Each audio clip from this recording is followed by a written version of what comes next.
CG Morning Power. Kwanza kabisa nianze na neno maana neno rushwa. Rushwa ni matumizi mabaya ya mamlaka katika ofisi binafsi au ofisi ya umma kwa manufaa binafsi.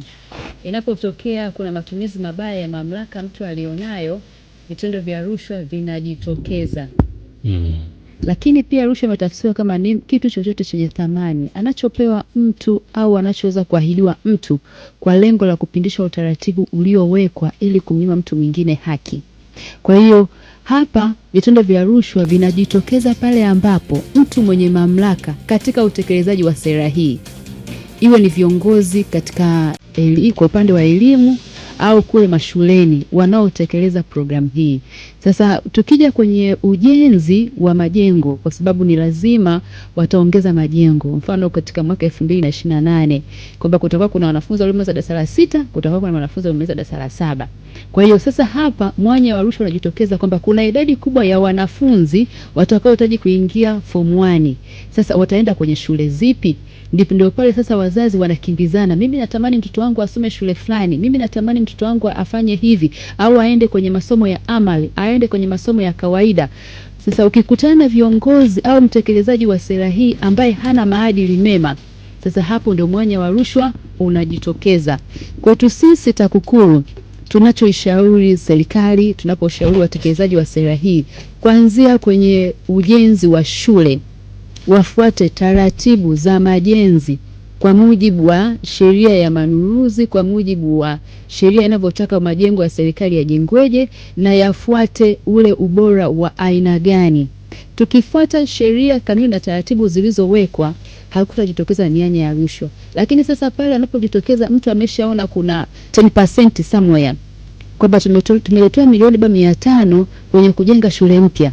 Sasa mimi hapa natafuta fundi ambaye ana kiwango cha chini, au tunakubaliana utanilipa kiasi hiki na kupa kazi hii.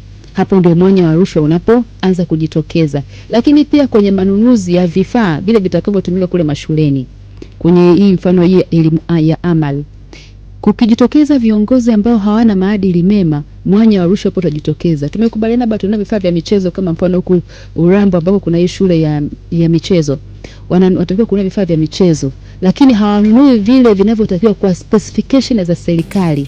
Kwa ina maana kuna vifaa vyenye ubora wa chini, hapo kuna hela zitakazopigwa. Sio, umenielewa hapo? Kwa hiyo sasa hapo TAKUKURU sisi tunaingia kufuatilia kila kitu. Yaani tuna kazi kubwa sana, kwa sababu kama sasa hivi watu wameshaanza kutaharuki huko mtaani. Mbona itakuwaje? Mimi itakuwaje? Kwa hiyo mtu mwingine kabisa, nilikuwa naongea na mtu mmoja asemaje, mimi kwa kweli ninatafuta connection na shule ambayo naitaka mwanafunzi wangu akasome pale mapema kabla ile 2028 haijaanza, kwa sababu mtoto wake sasa hivi yuko darasa la 6. Kwa hiyo umeona ile mentality ambayo mtu ameshaanza kuitengeneza kwamba tayari ameshajiandaa kuombwa rushwa au yeye mwenyewe kutoa rushwa au kushawishi ili aweze kupata ile shule. Kwa hiyo tunachoishauri serikali, tunachowashauri wale watekelezaji wa sera, wasiingie tamaa kwa namna yoyote ile, kwa sababu sera hii ina matokeo chanya kule tunakokwenda. Lakini hapo ambapo tutaacha uadilifu na tukaruhusu mianya ya rushwa, ina maana tutaanza tukafika miaka 20 ijayo, miaka 10 ijayo, tukagundua sera hii haijaleta matokeo ambayo tulikuwa tunategemea, alafu tutatafuta tena mabadiliko mengine tena. Kwa hiyo kila wakati serikali itakuwa inapoteza fedha kuingia kwenye mchakato wa kufanya mabadiliko, lakini shida imetokea wapi? Ni kwa sababu tu ya watu ambao wamekosa uadilifu.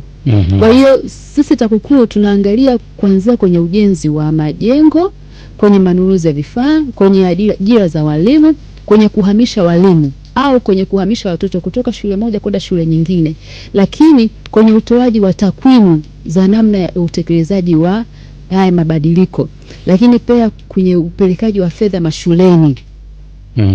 Kwamba shule ilikuwa inapewa milioni 50 ya chakula, lakini baada hapo itaongezeka kwa sababu wanafunzi wataongezeka. Lakini kwenye ukaguzi wa majengo, ukaguzi wa kila kitu na utoaji wa huduma kwa wanafunzi, haya yote ni maeneo ambayo yana mianya ya rushwa. Lakini usisahau pia mafunzo ya walimu watakaoweza kutekeleza hii program. Kwa hiyo kuna maeneo mengi sana yana mianya ya rushwa ambayo kwa haraka huku mtu ambaye yuko nje hawezi kuyaona. Lakini kwa sababu tumeamua kupambana na vitendo vya rushwa, tunaamini tu kila mtu katika eneo alilopewa au alilopo akizingatia maadili, tutaweza kuepukana na vitendo vya rushwa.